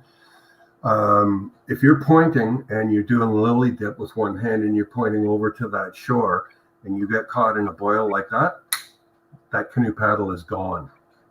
It'll just rip it out of your hands in a heartbeat. Or you get in between, you're trying to draw in and you cross the blade in between two rocks, and you and that whole canoe and all your gear is still going in rotation, and you rip the blade apart. I'd rather be able to just go out of the bottom of the canoe, grab my second, and then worry about carving one out of the bush that night. That's just my point. But so, Dave, have we just become old cranky bastards, or are we old wise men? I was actually meaning to call you about that earlier today. Okay, relax. I had to get a joke in there somewhere. No, that's what I was alluding to. I see some of the stuff on YouTube. There's some really quality stuff coming out, and it's fascinating. And then what was really quality 2 years ago, now you're an interior home designer or whatever, and I'm going, I missed that boat. Like I don't see the connection. Like, do one or do the other. You're pregnant or you're not pregnant, right? So get on with it, but do it right. People need to understand. If you're schooled, then you wouldn't have to worry about, taking a second paddle or getting hot while you're sitting on your PFD. That one kills me. You know what I do when I'm hot and I'm wearing my PFD? I pull off somewhere and jump in the bloody water, cool off, and get back on with the trip. Yeah. How's life? You know what? With the having a backup paddle, I carry a backup paddle, but I use my backup paddle. Like I do both, I'll single blade and double blade. But you know what? When I'm paddling, I have two different paddles. One's my beaver tail, and the other's maybe like a wider one, or it depends. I don't want to push off the rocks with my good paddle. Mm-hmm. So I'll pull a piece of crap, which is the bat. Well, not a piece of crap, but the one with the plastic tip on it for pushing off rocks. And paddles are, and this is, I'm not going to get all hokey pokey and be one with the earth and all the rest of the stuff, but everything is there for a reason. The paddle that I use primarily is probably a 31-year-old Loke. That's a good paddle. Buddy. Yeah. So what I've done with it, if this is my grab hand, on my good side, I've sanded so it fits right in the love mound of the palm of my hand, okay? Because when I turn it this way, I've got no flex in the grain. When I put it back to the way it's supposed to fit, that thing, I can get 3, 4, 5 inches of flex out of it if I power on it. it's talking to you as you're going, right? So like it's just it's an art. These people like Mike and Fiona and the rest of them, they're building these quality paddles. Be respectful. Appreciate it. That's an art, building a paddle. Like if you need to get out, sure, you can probably, chop something out that's going to fix you. But why would you not?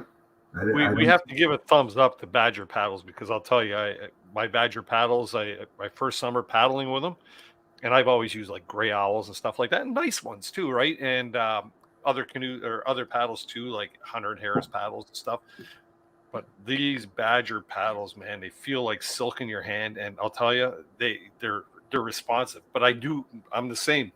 My canoe or my paddle, to me, has to be the one way. You know what I mean? It may be straight, but I have a better feel for it in one direction. So I make mental note of what side. Yeah. I'm not a woodworker, but I bet money on it that it comes down to the grain in the shaft. Yeah. You're going to have more flex on one side. Sure. I always like the moment. Like I'm not a show up type of person. In fact, I'm really quite shy, even though you don't think I am, but I am. And Hey, Dave. Yeah, right. I know, right?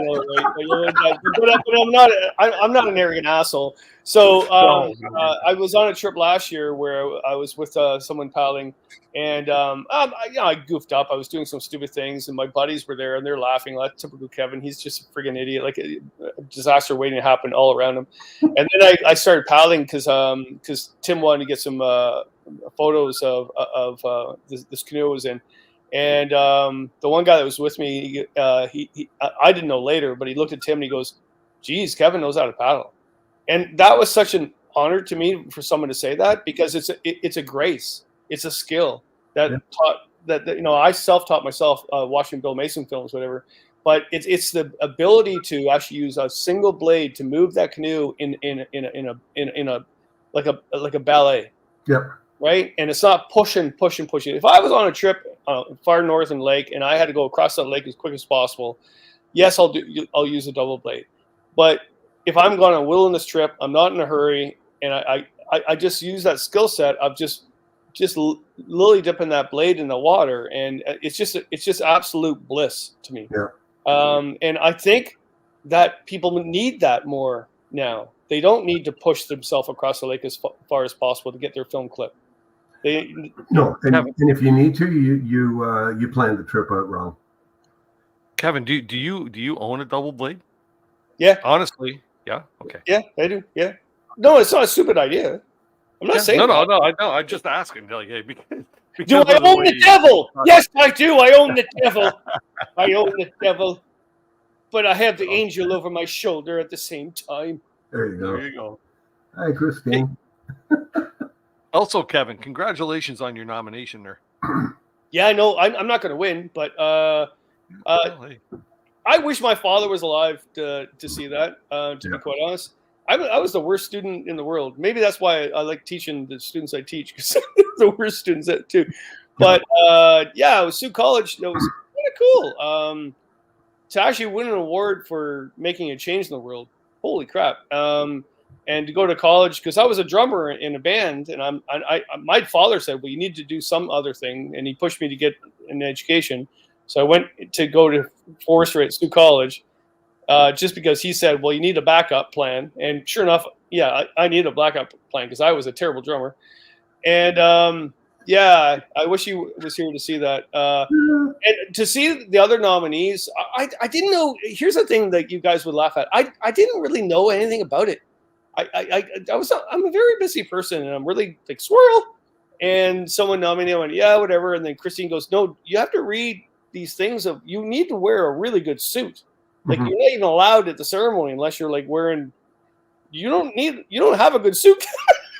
And all these other things. I went, I guess this is a big deal. And then I look at all the nominees. Like the one woman that from Sioux College. She helps people deal with a death in the family, and she wrote a book about it. And So she's beside me at the table, right? And I was like, my God, or all these other people. So it's really kind of cool. I think it's nice that I don't get awards. I volunteer to help people out because I want to, and most of the time I don't even tell anybody I'm doing it. Because I always think that the true volunteer is one that actually doesn't tell anybody that they're doing something. Mm-hmm. Yep. So to me, awards, I've never really liked, because if you're doing something to get an award to say, look at me, I don't want you to look at me. Take that comment and go back to what's going on in social media right now. That's the comment you made that I was looking for. People are looking for a lot more gratification out there than what they should. If they're doing quality work, let your work stand for your word. Yeah, I mean, but at the same time, it's human nature for everybody to have awards. It's also political. It's funny. I've been working at Sanford Fleming College for 34 years, and they're like, "Oh my God, you're getting an award and you're nominated through Sioux College." And I went, "Yeah, I've been working here for 34 years. You haven't done shit to me." Mm-hmm. And they want me to sit at their table. I went, "What? Why would I sit at your table?" Sioux College nominated me, and I went there when I was a kid, so I'm going to sit with them. Apparently, one of us is confused, and it ain't me. Yeah. Oh, that's Northern Pikes. That's Northern Pikes side, isn't it? That's an old. No, Northern Pikes. You ain't pretty, but she ain't pretty, but she looks that way. Yeah. Bum, bum, bum, bum. Hey, Kevin, we're gonna have a bit of fun with everybody in the chat right now. Let's see how well people know you from back in your drumming days. What was the name of Kevin's? Don't tell them of Kevin's punk band in high school. Yes, if any, put it first person to type it into the chat, I will send you a decal, a Canoe Adventures decal pack, and I'll include a Kevin Callan decal because I have one of them kicking around. Forget your monetization after this, then. Yeah. If anybody knows the name of his punk band that he played in high school, yeah, it's a really funny name, I thought, but it was funny. Yeah, I know. Yeah. No, you know what, Kevin? That's it's even an honor, just an honor enough to be nominated.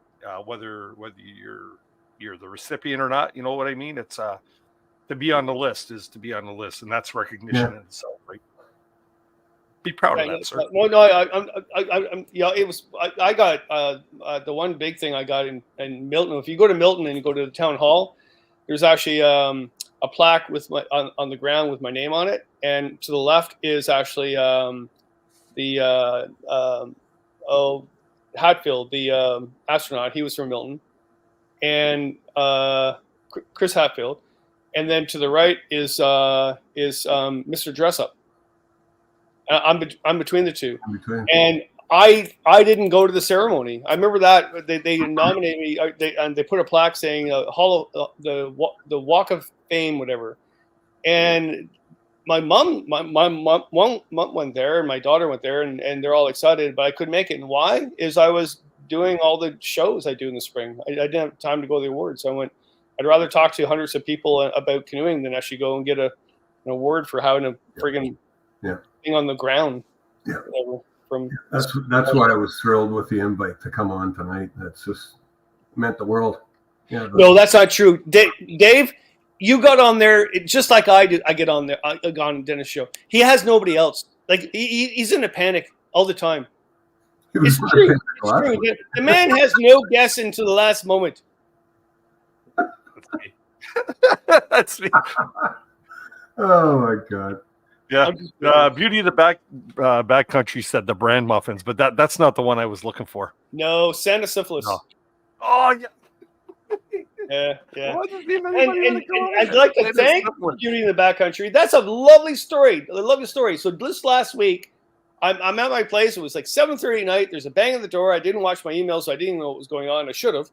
And all of a sudden, there's a guy delivering this really expensive scotch to me. I went, hello, the heck?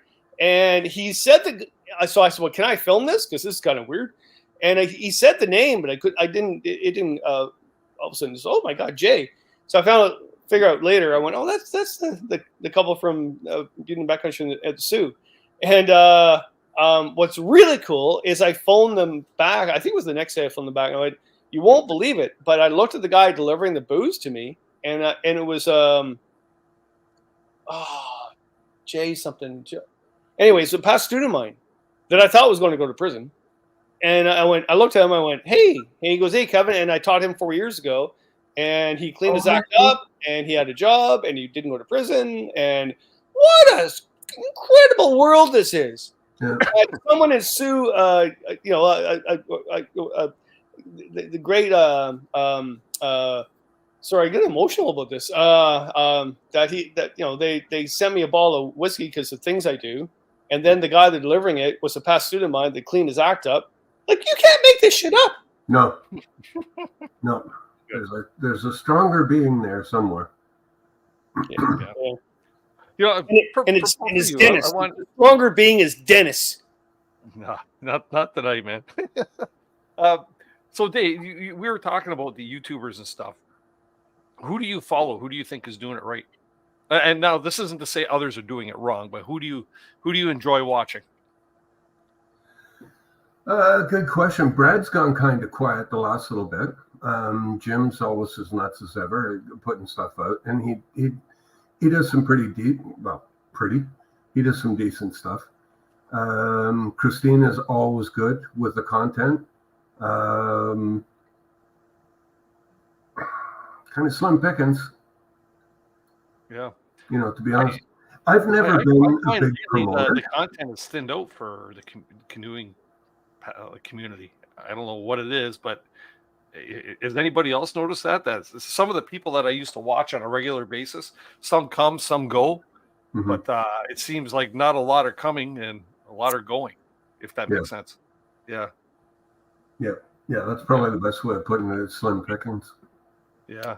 Really quick, Resilient Space. You're the first, even though we give the answer, you're the first one to put the answer in the chat. So drop me your mailing address here at canoehound@gmail.com, and I will send you a decal pack for answering that question. I thought it was funny that Santa's Syphilis was Kevin's punk band in high school. Yeah, it didn't last. You had to change the name, right?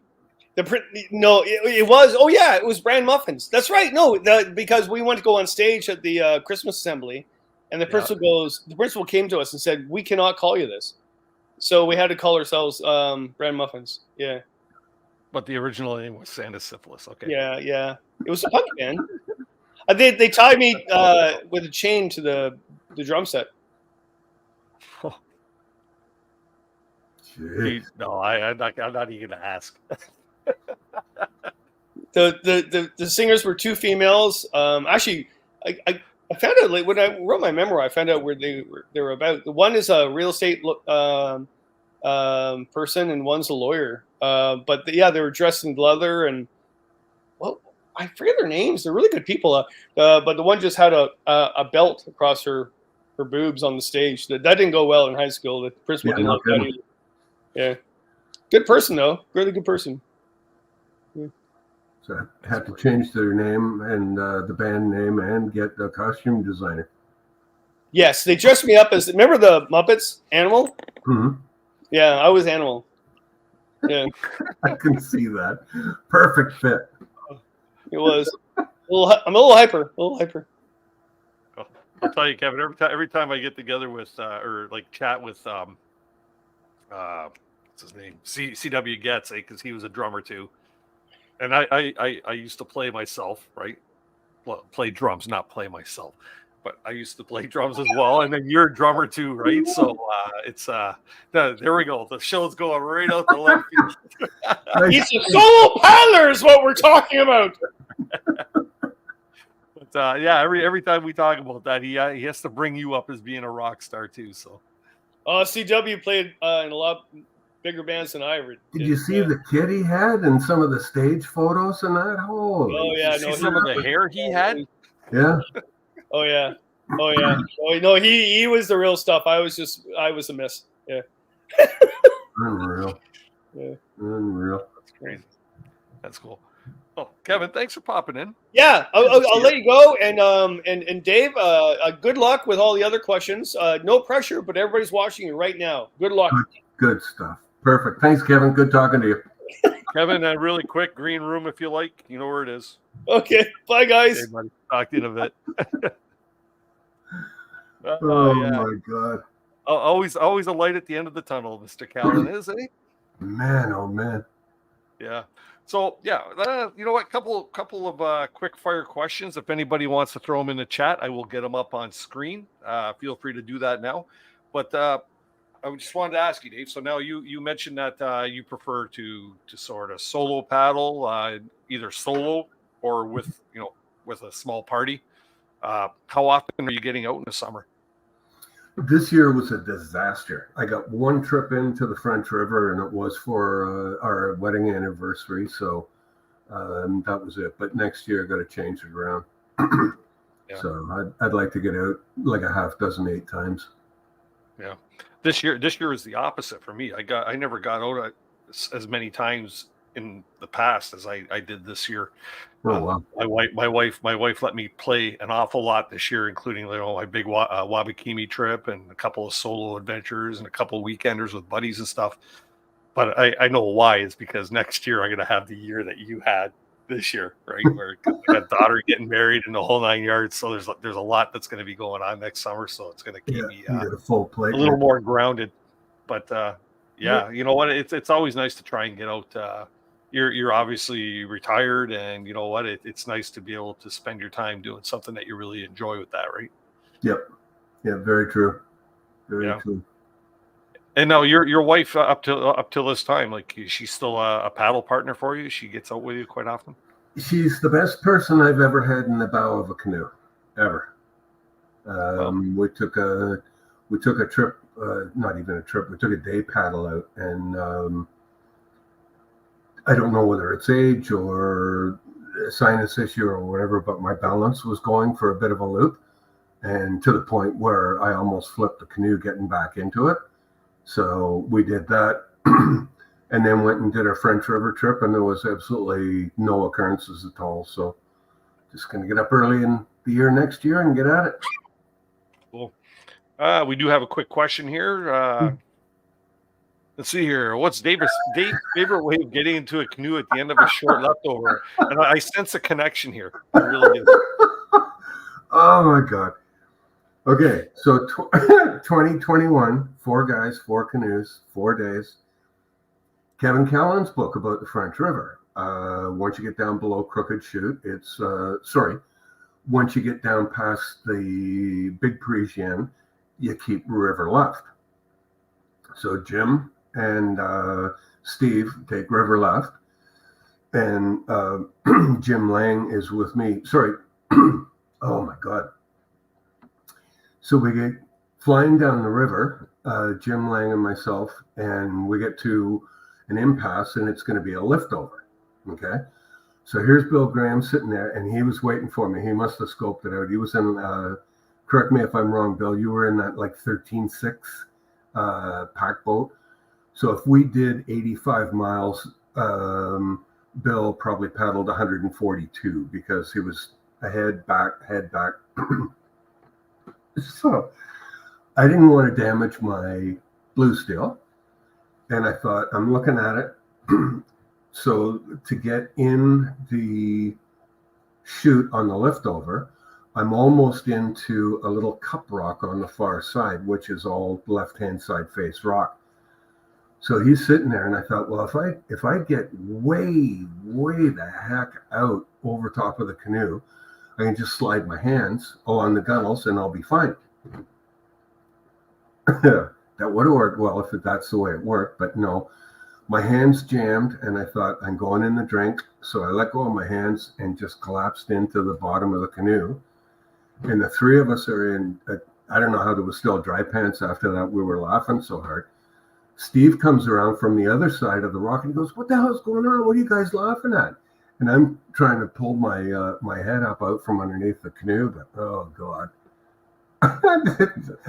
And he took the photos and he says, don't worry, your secret's safe with me. Yeah, wait until I get on television. Yeah. You know what? Wait, maybe we should have him come up here and tell the story too, right? Oh God, that was funny. That was funny. If you didn't laugh at that, you were on the wrong trip, obviously. But leave it to your friends to poke fun at you when you're both yeah. Yeah, of course. Yeah. What's the old saying with friends like that? Who needs enemies? Enemas, yeah. Well, you know what, Dave? It's been a great night tonight. Thanks for sharing your Tuesday evening with us. Tell everybody how they can follow you or where they can find you on socials.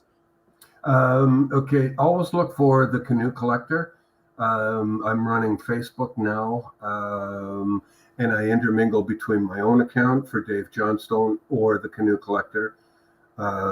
Twitter is gone the wayside. Instagram is also the Canoe Collector, and I do run a blog, although I haven't added to it. So if you want to check for it, more power to you. There's some good information in there talking about ghosts on the French River, and yes, they are. And I've had a little susceptibility over the years with that, and very definitely a spot rich in that regard. Cool. Yeah. So, and the blog or the website is what? What's the address on it? It's www.thecanoecollector.com, and it's a / as well. Cool. And you can find all those links to Dave's socials and his website in the description below. If you want to check that out and do a little bit of following on that, that would be fantastic. Hey man, like I said, thanks very much for spending your Tuesday evening with us. It's great to finally have had you on the show, and always a pleasure to run into you at these outdoor events and shows. Yeah. No, very much so. Absolutely my pleasure. So. Yeah. But if you're looking at gear, like Dennis says, check out the kid products. There is nothing like having a goat cheese pizza on the French River with fresh sliced tomatoes, black olives, and fresh peppers, courtesy of their reflector oven. And check out that tarp, the Wingman tarp from Hot Core Outdoor Products. It's a game changer.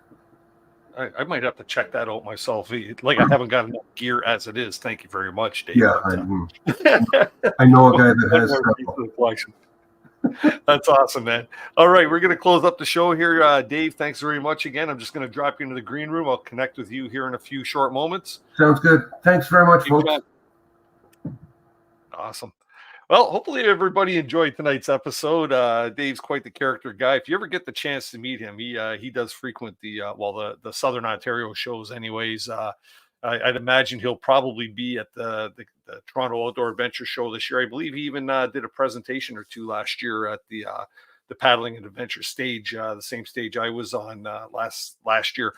But you know what? By all means, do connect with Dave. Very personable fellow for sure. Just wanted to say, do not forget about next week's show, which is going to be on invasive species in Ontario waters and in the backcountry. So we're going to find out what we can do to help prevent the spread of invasive species, and what to do if you happen to come across that situation where you encounter an invasive species, and what you need to do.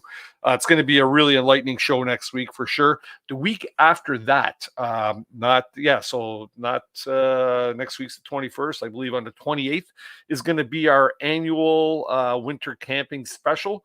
So make sure you get that on your calendars as well, because we're going to be talking about gear, and of course we're going to be talking a lot about how to stay warm, and maybe if you're a newbie at it, how to start up when it comes to winter backcountry camping, or even winter front country camping, because there's many opportunities there for people that are new into the situation. So by all means, get that into your list there. Once again, if you do have any topics or anything you'd like to see on the show, or any correspondence that you'd like to get across to us here at Canoehound Adventures and Canoehound's Outdoor Adventure Show, shoot us an email at canoehound@gmail.com. That is the all-important email. Once again, that's canoehound@gmail.com. And if you haven't already done so, hit that subscribe button and maybe the thumbs up button. And you know what? Let's make you a subscriber. Anyways, this is Dennis from Canoehound Adventures saying, everybody, remember, please do keep the adventures alive. Have a great week. We'll see you next time.